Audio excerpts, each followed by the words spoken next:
Wangena kanjalo long division isibalo somlumbu untombathi imijabulayo zamqoma ngokuthi ngithanda umthunzi ukuphumula intombi noma ingane yakho uphumula kwesami isifuba yimi wethi crash onyoko bephelele bafana.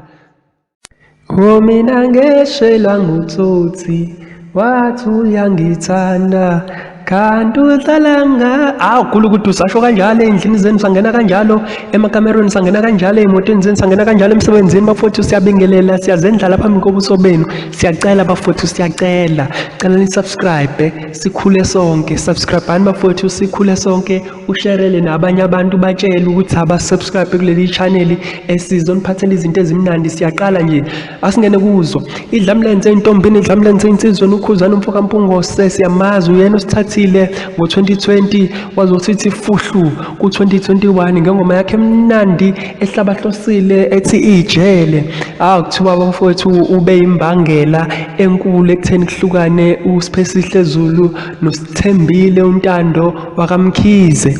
Siyakhumbula phela ukuthi labo bobabili bawubulili ofanayo kanti sekuvuleke icala kuboshwa ukhuzana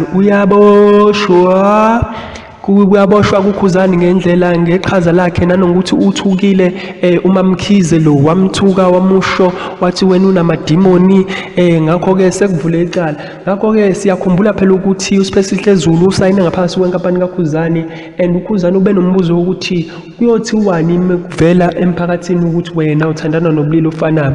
Angazi ke bafowethu mina nongitshela ukuthi lesenzo sikaKhuzani sihle yini ngoba siyakhumbula phela ukuthi siphila ezweni lentando yeningi lapho umuntu nomuntu unelungelo lokuthi engayembandakanya nanoma uyiphi group yabantu noma ubani noma ingasiphi isikhathi ngaphandle ukuthi eyichaze. Ngakho ke sibone uKhuzani ngathi njengomphathi kaSiphesihle edlala indima enkulu ukuthi fanele emkhethele ukuthi ufanele ethandane nobani engathandani nobani. Kuthini kwakuphawula ngalesi senzo sikaKhuzani? Siyacela bafowethu ni subscribe until we meet again. Thank you so much.